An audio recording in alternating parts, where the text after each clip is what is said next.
With acclaimed roles in Deliverance and Smokey and the Bandit, Burt Reynolds' swagger and charm made him a huge star in the 70s. But despite his box office clout and sex symbol status, the once great star seems to have faded away. So why aren't we seeing more from Burt Reynolds? Becoming a star. Reynolds began his career in the late 50s and worked steadily in small TV roles through the 60s, including an episode of The Twilight Zone, playing a cocky actor who gets punched in the face by a time-traveling Shakespeare. What have I got against this personage, Stanislavski? You.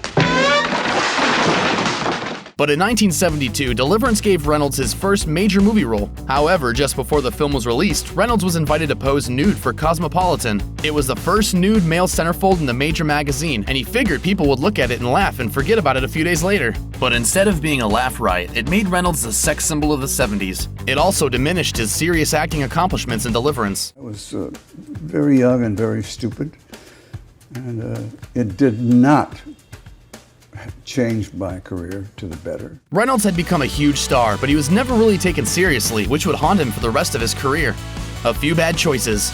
Reynolds' signature stash and cocky smile won over male and female fans alike through the 70s, but by the 80s, his movies were already getting less critical acclaim. 1981's The Cannonball Run featured an all-star cast and made a lot of money, but critics weren't pleased. Also released in 1981 was the well-reviewed drama Sharky's Machine, which had Reynolds as its star. But he squandered those critical gains by following that up with Best Little Whorehouse in Texas, the forgettable Best Friends, and the horribly reviewed Stroker Ace. By the time 1984 rolled around, Reynolds returned for Cannonball Run 2, which got even worse reviews and made $44 million less than the original. By sticking to a run of mediocre comedies, Reynolds wasn't being taken seriously, and he could only charm audiences for so long. And if the first half of the 80s seemed troublesome for Reynolds, the second half only got worse. Reynolds' work included a cameo in the bizarre Smokey and the Bandit Part 3, and the terribly reviewed Run-A-Cop. Things didn't get any better from there.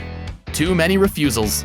Over the years, Reynolds turned down a lot of roles that would wind up becoming iconic. In an interview with Business Insider, Reynolds revealed that he could have played the first American James Bond, but he felt 007 was a role only an Englishman can play. And before Harrison Ford took a break from carpentry to play Han Solo, Reynolds was reportedly offered the role. In the early 1980s, the male lead in Terms of Endearment was written especially for Reynolds, but the star said no, as he'd already committed to Stroker Ace. The role went to Jack Nicholson, and Reynolds regrets his decision even today.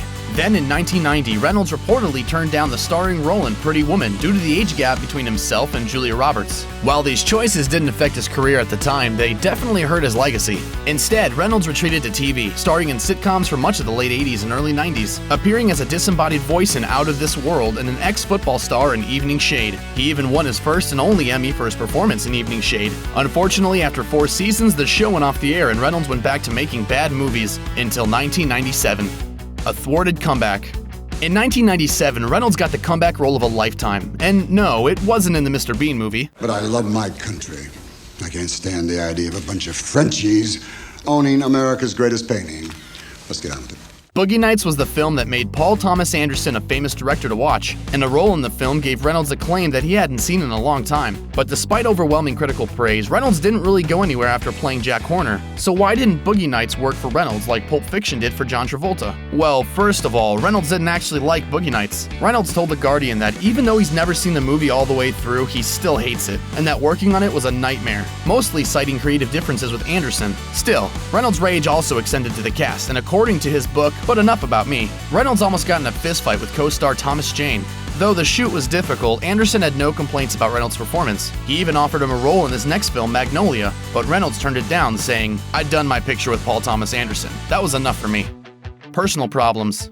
In addition to his spotty film career, things were also pretty difficult in Reynolds' personal life. After marrying actress Lonnie Anderson in 1988, the couple divorced in 1993. It was not amicable, and Reynolds called the marriage, quote, "a really dumb move," while Anderson lobbed accusations of abuse. When the smoke cleared, Reynolds agreed to pay Anderson a little under $250,000, though he didn't complete the transaction right away. It took 22 years for Reynolds to complete his payments. In 1996, the actor filed for bankruptcy, but was able to keep his large ranch in Florida, which he eventually sold anyhow. By 2014, money was still a problem, so he held an auction of some of his personal belongings, including props, costumes, and awards from his films. However, other items he tried to sell seemed a little more desperate, like his voided credit card. He's still busy.